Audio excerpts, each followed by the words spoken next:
Hello, I'm here today with another show and tell video. This time we're looking at my newest build, which is a dedicated 22 long rifle AR. This is something I finished up about a month ago. I've had it to the range a couple times and have put about 400 rounds down the pipe. Very reliable, very accurate, and a lot of fun to shoot. Now I'm going to go over some of the parts that I've put on this. Up front we have the 16-inch barrel from Right to Bear Arms. This is their 16-inch barrel, 1/16 twist, and a pencil profile. Lightweight barrel, weighs in about 23 ounces. In fact, the whole rifle weighs 6 pounds exactly, with the red dot sitting on it. On top of the barrel, we've got a Aero Precision Quantum Series handguard. Aero Precision is my go-to for all my receivers and handguards. This is a slick top with a 2-inch Picatinny rail at the front end. Moving on back, we've got the Spikes Tactical lower receiver and a Palmetto State Armory upper receiver sitting on that. And all the way in the back here, we got the Palmetto State Armory MOE lower parts kit with the MOE stock, MOE pistol grip, and the EPT trigger, as well as all the parts to complete the lower, and buffer tube, spring, and buffer. And sitting on top of everything is my favorite red dot sight, the Holosun Forward 3 GL. This particular sight here is 4 years old and it's still running on the same battery. It's a very good sight, 120 bucks at Palmetto State Armory right now. Holds zero perfectly well and is very reliable. Now what got me started on this build was I had bought the CMMG 22 long rifle conversion kit that allows you to shoot 22 long rifle through the 5.56 barrel, and it works really well. I had it on a rifle for a couple months and put several hundred rounds down range and was happy with it, except that the accuracy wasn't quite as good as I wanted it to be. And the problem is you're shooting a smaller bullet through a 5.56 barrel, and the twist rate is all wrong. The twist rate on the barrel was 1/9. The 22 long rifle likes a 1/16 twist rate. So that got me started on this. I did the research and found all the right parts. Now, with the dedicated barrel in the rifle here, the conversion kit no longer works. This, as it is now, this part would sit into the chamber. This is a chamber adapter. Kind of looks like the shell casing there. And it would fit in the chamber, and that's how it this worked with the 5.56 barrel. Now with the dedicated barrel, it will not work. And by the way, I got the bolt carrier group and 3 magazines. It came with the kit, less than $200. Now, this is your, of course, that's your bolt right there. That's the face of the bolt. Rides on these rails, and you have your ejector right there. This is your chamber adapter, all this right here. Now, to convert this, you need the dedicated collar. The dedicated collar has the feed ramp built into it, and I've polished that, got it all nice and shiny, and you have to convert it. Now to do that, very simple, it takes just a few seconds. Clamp off bolt there, and you take your fingers and you kind of spread the rails apart, and that rolls right out. You take your new collar, you have a couple grooves there, and you turn it around the right way, it works better. and it snaps into place. Now you're converted, and you can shoot in a dedicated barrel. Now there's a couple things I've done to this.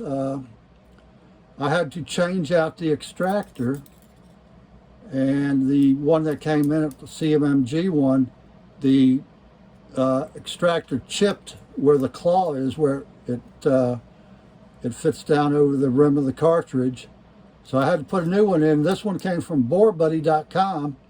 It's their tool steel, hardened tool steel extractor. And at the same time, I went ahead and got a new firing pin, which is also hardened tool steel. And this should be good for thousands of rounds. Also from Bore Buddy, I got a couple of other parts, and they have a kit called the Reliability Kit that you can get that has these parts in it. I was getting some stovepipes from the ejected shell casings getting lodged up in the charging handle, in the slot of the charging handle, causing a stovepipe. Well, Bore Buddy makes this insert that goes in there, and it's polymer or some kind of plastic, and it snaps in there. Doesn't come out, stays there, and it keeps that shell casing from getting lodged up in there. Let's see if I can get that back in. Okay. Now, on the dedicated barrel, if you can see it right there, you have your barrel extension right there, and extends into the receiver about 1 inch. And right here you got a little slot on it right there. Of course, that's the face of your chamber right there. And the bolt carrier group, and you don't have to unlatch the charging handle to get the bolt carrier group in. It slides right in, and it slides over that barrel extension, and it has a little dedent ball inside that collar that we put on, and you can hear it snap into place. And now it's locked in there, and of course that works by blowback. It does not extend into the buffer tube at all, and it works very well and very reliable. I haven't had, maybe out of 100 rounds, I might have one failure to fire, or maybe a failure to eject, but rarely do I have a problem. Now, one thing I did have a problem with is on the magazines, and these magazines are a bit of a pain in the ass to load, and it's well documented online, and these are 25 round mags. After 20 rounds, it's hard to get the last 5 in there. It'll wear out that finger trying to get them all in there. So a lot of times at the range especially, I'll only load 20 rounds in there. They function well. They do everything you need it to do, and they work good in that respect, but they are a pain in the butt to load. And one problem I was having, and I'll show you here, the magazines, when they're in, they are a bit loose, and you can see that it has quite a bit of play in there. And what happens is, on the feed lips right there on the top of the magazine, it moves, it changes that angle of the feed lips, and it doesn't sound like much of a problem, but what was happening is, if the magazine is pushed forward, say you're on the shooting bench and you have it resting on a bag or something, and it pushes that forward, it changes that angle, and it causes that next round, when it's stripped off, to go up at an angle and not get into the chamber, and it would jam up. So you have to drop your magazine and clear the jam. And that was happening maybe once every magazine, and it's another little aggravating thing. So to fix that, and I saw online somewhere basically how to do it. I did a little bit different than what I saw online. Right there on the front side of the magazine, you'll see that shiny stuff there. That's some Gorilla Tape. Gorilla Tape that I got from Home Depot. And I cut some little strips. There's 3 layers of it on there. And it's thicker than cellophane tape. It's not like, you know, regular cellophane tape. And it's very sticky. Once it's on there, it's there. It stays there. It's hard to get off. And what that does, it shims it out a little bit. So now I got just to barely have a little bump there, and that's about it. And it's eliminated that problem of jamming up. But they, even with that on there, they still, if I can find the button, drop free. So it doesn't affect it as far as dropping out. And I know for a lot of people that magazine dropping free is a big issue. Now, I'm going to put this back together real fast.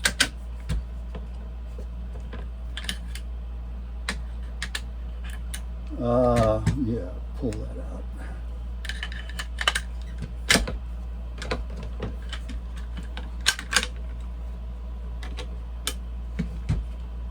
Okay, now right here, the bolt catch with the CMMG bolt, it does not function anymore.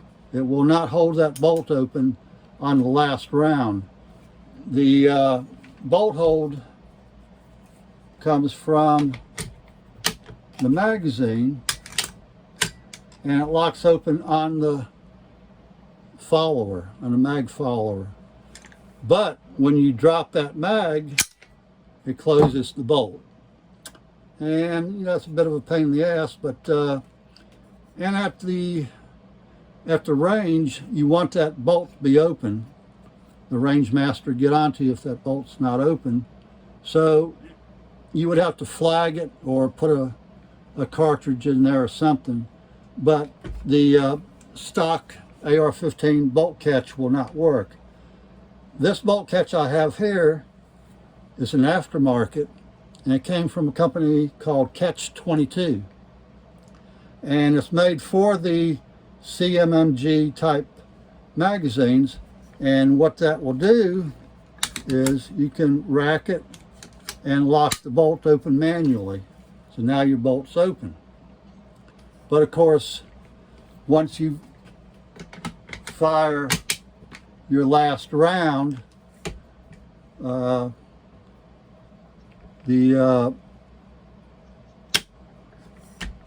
magazine's follower, so it does not do it automatically. You want it to work automatically. Now, to get this right here to work automatically and not have to do it manually each time, is you can use the M&P 1522 magazines. And the 1522 magazines will work with this bolt catch and lock that bolt open automatically at the last round. Unfortunately, the 1522 magazines are even looser fit than these are. That same company, Catch 22, makes a little clip that you put around your mag well here, and it shims it out and tightens it up. So, you know, it's 6 or a half dozen of the other. You either use the 1522 magazines and have automatic bolt hold open, or you don't have automatic bolt hold open and you manually do it.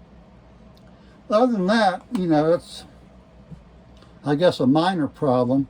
And of course, the 1522 magazines are a whole lot easier to load.